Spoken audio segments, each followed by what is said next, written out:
fun today watching my best friend's boyfriend race, but I thought I would put a quick video together for you guys because the touring season is about to start. Not in England, it's always cold and rains, but Europe is getting quite warm and you're gonna go on tours soon.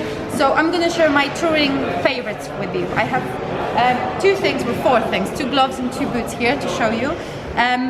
That I think are absolutely fantastic. So this is my absolute favorite touring glove. These are held air and dry, I think, gloves. I will link it down below in the description. These have 2 holes in them. This is gonna be tough not to do any innuendos. If you are very cold, you put your hand in this hole and then you nice and warm. This is a gore-tex glove, fully waterproof.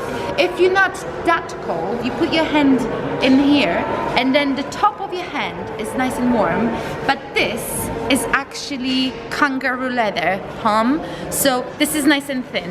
Why this glove is amazing for me? Because I have my S1000RR and I'm a spoiled girl with my heated grips and I always use them, so I hate winter gloves for how chunky they are. I got so used to wearing race gloves with kangaroo palm. I really like that thin feel and I hate chunky winter gloves. I hate chunky waterproof touring gloves, but these I can always wear on the thin side because my palm is warm from my heated grips and I'm always warm on the outside. So this is an absolute winner for me. I don't leave the house in the winter without these, or when I go touring, they're waterproof. Absolutely fantastic. Even if this bit gets wet, which it barely does in the rain, I still get so warm and so dry so quickly from my heated grips that this is absolutely perfect. So I never use this bit, I just always use the thin side.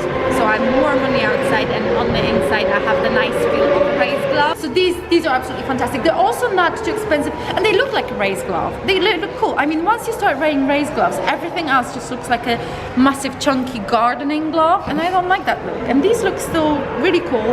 They have the knuckle protection, which I like. They have the double velcro, which is absolutely essential. So many touring gloves have only single velcro and it's all nice until you slide on the tarmac and the glove will just go. If you can't take your glove off without undoing the velcro, it will come off in a crush, so it's absolutely pointless. So you always need that wrist strap, which keeps it tight on the wrist. This is your safety measure. This is what's keeping the glove on. Whether the glove was 50 quid or 500 quid, it's not going to do its job if this velcro is not holding it on your wrist. So if you're taking it off without undoing velcro, the glove is pointless. This is actually really good as well. This is another sliding protection, so this is super slippery, so if you just slide on the tarmac, this is very protective. These are safe, these are comfortable. Oh, and they're not expensive. We spend what, £300 on race gloves. These are, I think, around £160 for a fantastic waterproof, warm kangaroo leather palm touring glove. This really just ticks all the boxes. I would pay way more for this, but don't tell how. But yeah, these are from Held. I really like them. Had them for a year now also, and absolutely no signs of wear and tear yet. So fantastic glove. Another touring essential are boots that I've also had for a year. These are the Daytona boots. There's a lot of confusion with the name of the boot. There's a lady boot and a man's boot. They're essentially the same, but the smaller sizes are ladies and the bigger sizes are men. But the name of the boot changes with the size. So I have the men's size apparently. This is size 7, I think, or 6. I don't know why it went up to a men's size, but it's Star GTX. But there's a, I think, Lady G Star or something. I'll again link it down below. Basically, this is fully waterproof gore-tex leather boot with a built-in platform. So it's not just the lady boot that comes with a built-in platform, if you like. The men's one as well. So men who are not blessed with height, you can still buy these boots. They have a built-in platform, so you can't see there's a high heel in there. But these raise you, I think, 2.5 inch. So this is a very significant difference for me. When I'm touring, I actually can flat foot the bike that I was on tippy toes on. So it makes a massive difference. Also, you can see by the look of them that I actually do use them a lot. I used to not even consider Daytona boots because I used to think they're super expensive.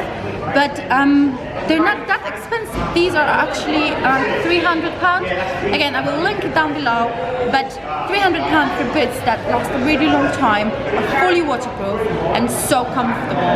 I think it's worth it. These are so comfortable that I forget I have them on. So when I come home in my race boots, or when I get off the bike in my race boots, I want to take them off immediately. These I didn't forget I have them. They're like slippers.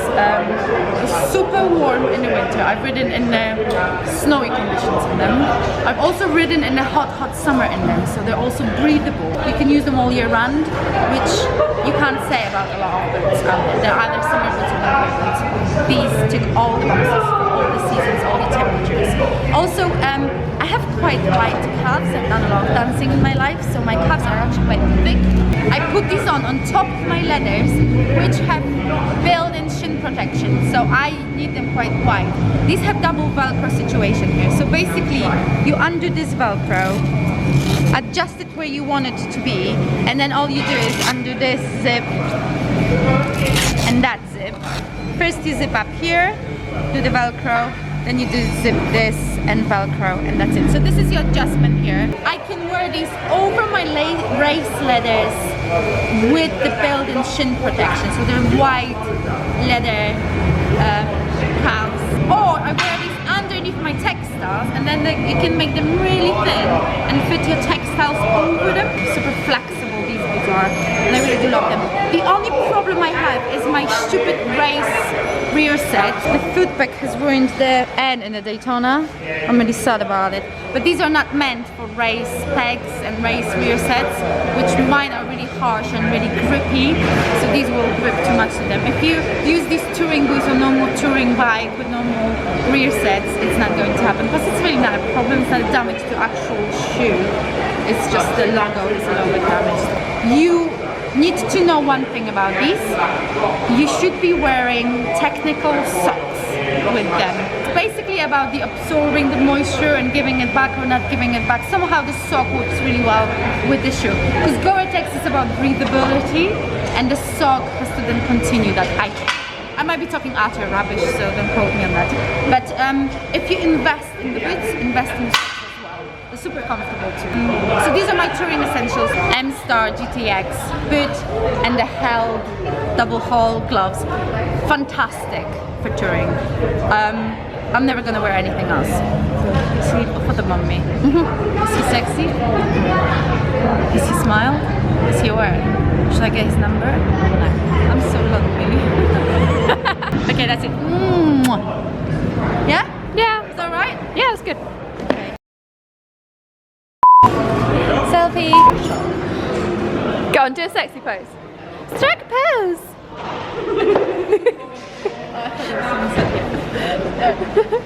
Are we recording? Yeah, obviously. Willie! Oh dear. Looks cool though. Okay, are we ready? We ready? I've been ready. I was born ready. Do I look good?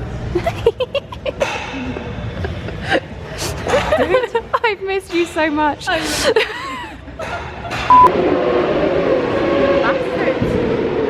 Can someone tell them to shut up? Red flag. Did she say spot this now? It's like it's not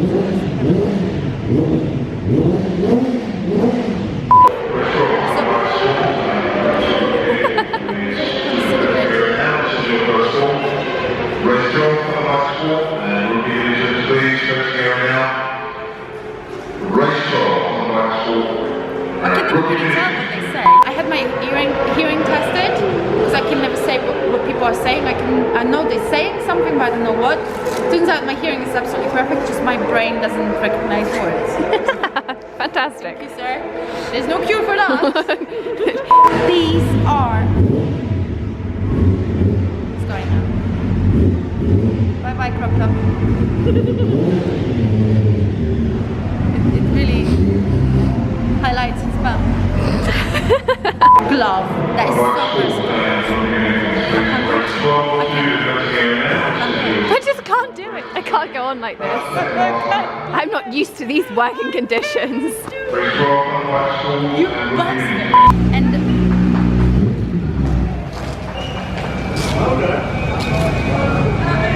The winner of something, I'm assuming. I guess so. We just didn't crash. We just didn't crash. My first race, I would be like, yeah, Joanna stayed on it.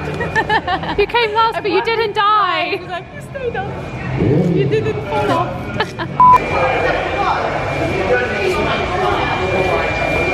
Hi, Mom. It's too far. Nice and girly top. I was so blissfully unaware, and I sent a picture. It's like, was that saying on your top? What was it? And my hair was covering the.